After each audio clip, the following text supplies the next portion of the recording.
Welcome to our channel. నేను Yagnamurthy. Peoples star ఇప్పుడు ఈ బిరుదానండి, ఈ సంబోధనండి ఇప్పుడు వార్తల్లోకి ఎక్కింది. ఎందుకంటే మనకి పీపుల్ స్టార్ అంటే గుర్తుకు వచ్చే ఏకైక వ్యక్తి ఆర్ నారాయణమూర్తి. నటునిగా, నిర్మాతగా, దర్శకునిగా ఆయన వేసినటువంటి ముద్ర అసామాన్యమైనది.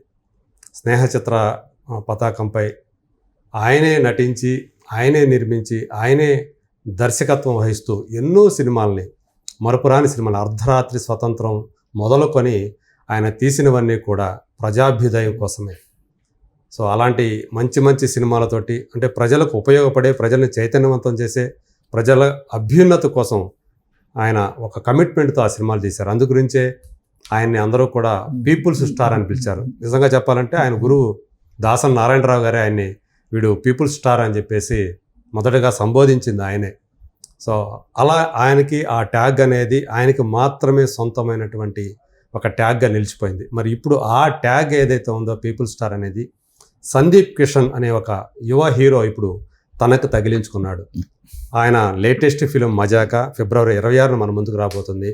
అందులో పోస్టర్ల మీద పీపుల్స్ స్టార్ సందీప్ కిషన్ అని చూసిన వాళ్ళందరూ కూడా ఆశ్చర్యపోతున్నారు. సో నారాయణమూర్తి ట్యాగ్ని ఇతను ఎలా పెట్టుకున్నాడు, నారాయణమూర్తి ఇంకా యాక్టివ్గానే ఉన్నారు, సినిమాలు తీస్తూనే ఉన్నారు, ఎలా తీసుకుంటాడో ఆయన దగ్గర నుంచి అన్నట్టుగా.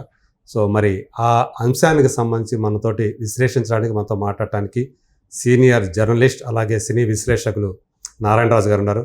అన్నయ్య నమస్తే. నమస్తే. సో ఇప్పుడు అది Sandeep Kishan, people star Sandeep Kishan okay అని మొట్టమొదటిసారి ఆ ట్యాగ్ వాడుకుంటూ ఇప్పుడు మజాక్ అనే సినిమా చేస్తూ ఉన్నాడు. అంటే పోస్టర్ల మీద ఆ పేరు కనిపిస్తూ ఉంది. అది చూసిన వాడు చాలామంది, కొంతమంది అంటే సినిమా వాళ్ళు కూడా, వాళ్ళ దర్శకులు కూడా ఉన్నారు, నాతో కొంత బాధని, ఆవేదన వ్యక్తం చేశారు. పీపుల్ స్టార్ అంటే నారాయణమూర్తి కదా, ఇతను ఎలా పెట్టుకుంటాడని. మీరేమంటారు? ఇప్పుడు హీరోలకు వారి పేర్ల ముందు ఈ మకుటాలు పెట్టడం అనేది ఒక 10-15 ఏళ్ళుగా ఒక ట్రెండ్లా మారింది. అవును. నిజానికి హీరోల పెర్ఫార్మెన్స్, వాళ్ళు చేస్తున్న సినిమాలు, వాళ్ళ కమిట్మెంట్, వీటి ప్రకారం ఏదైనా ఒక మకుటాన్ని చేర్చాలి. అవును. అలా కాకుండా మరి దీనికి అభిమానులు చేరుస్తున్నారో, మీడియా వాళ్ళు చేరుస్తున్నారో, లేదా హీరోలు తమకు తాముగా తగిలించుకుంటున్నారో తెలియదు, కానీ ఒక సత్సంప్రదాయం మాత్రం ఇది కాదు. అంటే గతంలో నట సమ్రాట్ అనగానే మనకు ఆ తర్వాత పేరు చెప్పకుండా అక్కినేని నాగేశ్వరరావు అని గుర్తొస్తారు. నటరత్న అంటే రామారావు గారు గుర్తొచ్చేవాళ్ళు.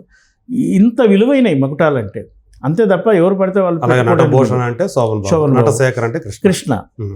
ఇప్పుడు నాగేశ్వరరావు గారికి నాకు గుర్తున్నంత వరకు ఆయన ఒక 60 సినిమాలు పూర్తి చేశాక విజయవాడలో జరిగిన పౌర సన్మానంలో బెజవాడ గోపాల్ రెడ్డి గారు ఆ గౌరవాన్ని ఆయనకు అందజేశారు. అప్పటి నుంచి అభిమానులు కావచ్చు, మీడియా కావచ్చు, నట సమ్రాట్ అంటే నాగేశ్వరరావు అని పేర్కొంటున్నారు. అలాగే నటరత్న అని మనం చెప్పుకుంటున్నాం కదా, ఎన్టీ రామారావు కూడా ఆయన చేసిన సోషల్ సర్వీస్, అంటే ఆ రోజున సైనిక నిధికి, సైనిక సంక్షేమం కోసం ఆయన నిధులు సేకరించి ప్రజెంట్ చేసినప్పుడు లాల్ బహదూర్ శాస్త్రి గారు ఆయన నటరత్న అని సంబోధించినట్టుగా మనకు తెలుస్తుంది. అంటే ఈ మకుటాల వెనుక ఎంత చరిత్ర ఉందో మీరు ఆలోచించవచ్చు. కేవలం సినిమాలు చేయడమే కాదు, సినిమాలో వాళ్ళ పెర్ఫార్మెన్స్, వాళ్ళు చేసిన సర్వీస్ కూడా ఆధారంగా ఇవి ఇచ్చుకుంటూ వచ్చారు.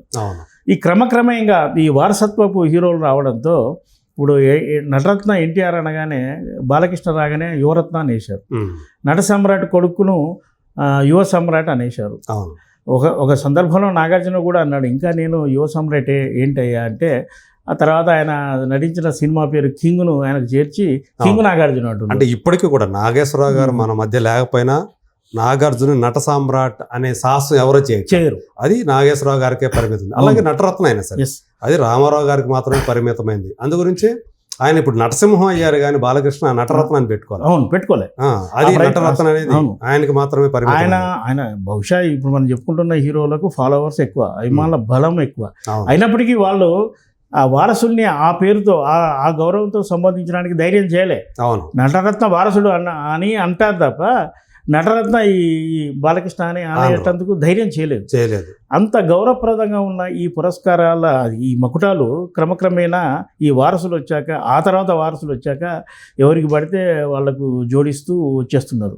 చరిత్రలో అలాగే మన మెగాస్టార్ చిరంజీవి, అంతకుముందు ఆయన సుప్రీం హీరో అనేవాళ్ళు, ఆ తర్వాత ఆయన మెగాస్టార్గా కెఎస్ రామారావు గారు తన అది మరణ మృదంగం సినిమా అప్పటి నుంచి ఇచ్చారు. ఆ సినిమాకి ఇచ్చారు ఆయన ట్యాగ్. అంతకుముందు కెఎస్ రామారావే ఆయనకు సుప్రీం హీరో అని కూడా అనేవారు.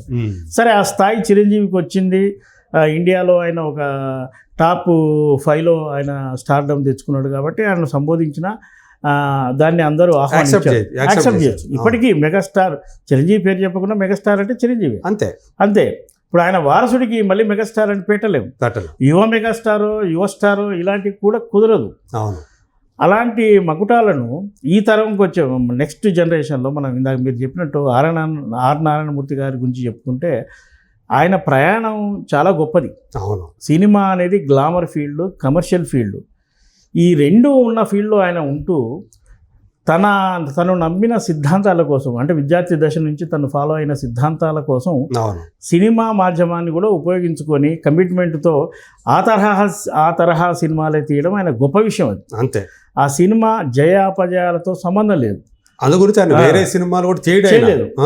మీకు కూడా తెలుసు, ఆయనకు వేరే సినిమాల్లో అత్యధిక రెమ్యునేషన్ ఆఫర్ వచ్చినా ఆయన సున్నితంగా తిరస్కరించాడు తప్ప తన సిద్ధాంతాన్ని పక్కన పెట్టలేదు.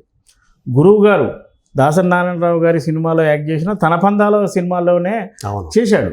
ఆయన చేసిన ఇంతటి ఒరే రిక్షా అనే సినిమానే తీశాడు కానీ వేరే రకమైన కమర్షియల్. అంటే దాసరి గారు కూడా తన పందా వదులుకొని తన శిష్యుడి కోసం వాని తరహా, అంటే మనం వాడు అనొచ్చు, ఆయన తరహా సినిమానే చేశాడు. అలాగే ఇంకొక ఆయన ధవళ సత్యం గారు భీముడు అనే సినిమా చేశాడు. అది కూడా అదే ఆయన తరహా సినిమా. నారాయణమూర్తి అంటే ఒక బ్రాండ్. ఆయన ఆ క్యారెక్టర్లో తప్ప పాయింట్ షర్ట్ వేయించి డ్యాన్సులు చేపిస్తే జనం కూడా యాక్సెప్ట్ చేయరు. పైగా జనాలు బళ్ళు కట్టుకొని ఇంటికి పోయి ఆయన దుమ్మెత్తి కూడా పోస్తారు. అంత కమిట్మెంట్తో తీసిన గొప్ప ప్రొడ్యూసర్గా, ఆర్టిస్ట్గా, డైరెక్టర్గా ఆయన పేర్కోవచ్చు. ఇప్పుడు ఆయన పరిస్థితి మనకు కొంత తెలుసు. ఆయన ఈ సినిమాలు తీసి ఆయన సంపాదించుకున్నది కూడా పెద్దగా లేదు. కోల్పోతున్నాడు. ఆయన సంపాదన తన స్వగ్రామంలో ఊరి డెవలప్మెంట్ కోసమే ఉపయోగించుకున్నాడు. అంటే పీపుల్ కోసమే వాడాడు. ఆయన పీపుల్ స్టార్. ఆ ట్యాగ్ తనకంటూ సొంత ఇల్లు కట్టుకోలేదు, ఒక కారు లేదు, బ్రహ్మచారి, ఇంత ఉంది. ఇప్పుడు నారాయణమూర్తి కంటే ముందు ఇదే తరహా విప్లవ అభ్యుదయ సినిమాలు చేసిన వాడు మాదల రంగారావు. ఆయన రెడ్ స్టార్ అనేవాళ్ళు, పీపుల్ స్టార్ అనలేదు. ఎందుకంటే అంతకంటే కమిట్మెంట్తో చేసిన వాడు నారాయణమూర్తి. పైగా తనే ప్రొడ్యూసరు, తనే డైరెక్టరు, తనే ఆర్టిస్టు. ఈ విభాగాలు కూడా చేసి ఎంతో రిస్క్ వచ్చి డే అండ్ నైట్ కష్టపడి ఎక్కడో కుగ్రామాల్లో షూటింగ్ ఎంపిక చేసుకొని అక్కడ ఆర్టిస్టులను తీసుకెళ్ళి వాళ్ళ సహకారంతో సినిమాలు పూర్తి చేసి ఒక అద్భుతమైన సినిమాలు ఇచ్చాడు. అంత ప్రయాణించాడు. అలాగే మ్యూజిక్ డైరెక్టర్లను, మన లిరిక్ రైటర్లను, ఎంతోమంది టెక్నీషియన్లు పరిచయం చేసిన ఘనత ఆయన. People star. ఈ ట్యాగ్ను ఇప్పుడు ఎవడో ఎలాంటి సినిమాలు చేస్తున్నాడో, అసలు కెరీర్ ఎటు వెళ్తుందో కూడా తెలియని నటులు వాళ్ళ ముందు ఉపయోగించుకోవడం పొరపాటున, అంటే ప్రొడ్యూసర్లో లేదా ఆయన ఫాలోవర్స్ ఎవరైనా అలాంటి పదాలు వాడినా సందీప్ కిషన్ అనే హీరో సున్నితంగా తిరస్కరించాలి. పీపుల్ స్టార్ అంటే అది కాదు. అతను హీరోనే 30 సినిమాలు చేశాడు. మనకు ఇలాంటి ఒక గొప్ప నటుడు లేదా ఒక ప్రజల కోసం పాటుపడి అనేక సినిమాలు ఉన్న నారాయణమూర్తితో ఆయనకు మాత్రమే సొంతం అది, దాన్ని మనకు ఉపయోగించుకోవడం సరికాదు అంటూ వేరేదో ఒకటి చూస్ చేసుకొని ఉండే. అసలు హీరోలకి ఇవన్నీ అవసరం ఎందుకండి? మగటాలు ఎందుకు అజిత్ అని కూడా తలా అజిత్ అంటే వద్దు చెప్పాడు, పిలవద్దు నన్ను, వాళ్ళ పేరు అజిత్ అని పిలవండి, వాళ్ళ పేరుతోని వాళ్ళు పిలుచుకుంటేనే వాళ్ళ గౌరవం. అదే అంతే తప్ప ఇప్పుడు కమల్ హాసన్ కూడా మనం మాట్లాడుకుంటే ఆయన కూడా ముందున్న లోక్ నాయక్ సంథింగ్ తెలుగులో పెడతారు. అలాంటి వద్దు అని ఆయన కూడా మీడియాకు, అభిమానులకు విజ్ఞప్తి చేశారు. అంటే ఉన్న మన పేరు చాలు, మనకు ఈ మకుటాలు అనవసరం, మనం ఏంటి అనేది మన సినిమానే సమాధానం చెప్పాలి. మనం సక్సెస్ అయితే ఖచ్చితంగా దాన్ని అందరూ గుర్తిస్తారు. అంతే తప్ప నారాయణమూర్తి గారు జీవించి ఉండగా ఆయనకు మాత్రమే పరిమితం. భవిష్యత్తులో కూడా, అంటే నారాయణమూర్తి అనంతరం కూడా ఈ సినిమా రంగంలో పీపుల్ స్టార్ అనే మకుటాన్ని ఎవరు పెట్టుకోవడానికి అర్హులు ఉంటారని నేను అనుకోను. ఎందుకంటే అంత కమిట్మెంట్తో ఒక 40 సినిమాలు తీసే సాహసం కూడా భవిష్యత్తులో ఎవరు చేయరు. ఈ రోజున సినిమాలు ఎలా వస్తున్నాయి, కమర్షియల్ పాయింట్లో లేకపోతే వెనక్కి వెళ్ళో ముందుకు వెళ్ళో గ్రాఫిక్ ఆధారంగా తీస్తున్నాడు కానీ పబ్లిక్ని ఇన్వాల్వ్ చేస్తూ పబ్లిక్ సమస్యను తీసుకుని రైతు ఆత్మహత్యలు కావచ్చు, లేకపోతే మహిళా విద్య కావచ్చు, లేకపోతే కులంలో ఉండే సమస్యలు కావచ్చు, ఏదో ఓ సమస్యతో అన్ని. నారాయణమూర్తి మాత్రమే మొత్తానికి తిరిగాడు. అంటే బడుగు వర్గాలకు సంబంధించి ఆ, ఎవరైతే ఇక్కడ మన సొసైటీలో పీడించబడుతూ ఉన్నారో ఏదో రకంగా అవును సో పీడన గురవుతున్నారో వాళ్ళ మీద వాళ్ళ గురించి వాళ్ళ కోసం సినిమాలు తీస్తూ ఉన్నటువంటి ఒక గొప్ప వ్యక్తిగానే మనం గొప్ప వ్యక్తి చూడాలి. కాదు అతని కమిట్మెంట్ను ఎవరు ప్రశ్నించడానికి రైట్ లేదు. ఉమ్. ఆయనను ఎవరు తప్పు పట్టలేరు. అంత కమిట్మెంట్తో ఉన్నాడు కాబట్టి ఈ రోజున కూడా ఆయన ఆర్థికంగా ఎంత బలంగా ఉన్నాడో బలహీనంగా ఉన్నాడో అందరికీ తెలుసు. అవును. అయినప్పటికీ కూడా ఎవరికి చెప్పుడు అది చెప్పడు. తన కష్టం పడుతుంది తనే పడతాడు తప్ప ఇలా కష్టపడుతున్నాననే విషయం బయటికి ఎక్కడ కూడా చెప్పుకోవడానికి ఇష్టపడు. ప్రజల కోసం ఉన్న నటుడు, ప్రజల కోసం సినిమాలు తీస్తున్న నటుడు, ప్రజల కోసమే జీవించి ఉన్న నటుడు. ఆయనకు ఇదే కాదు, రాజకీయంగా కూడా పలు అవకాశాలు వచ్చాయి.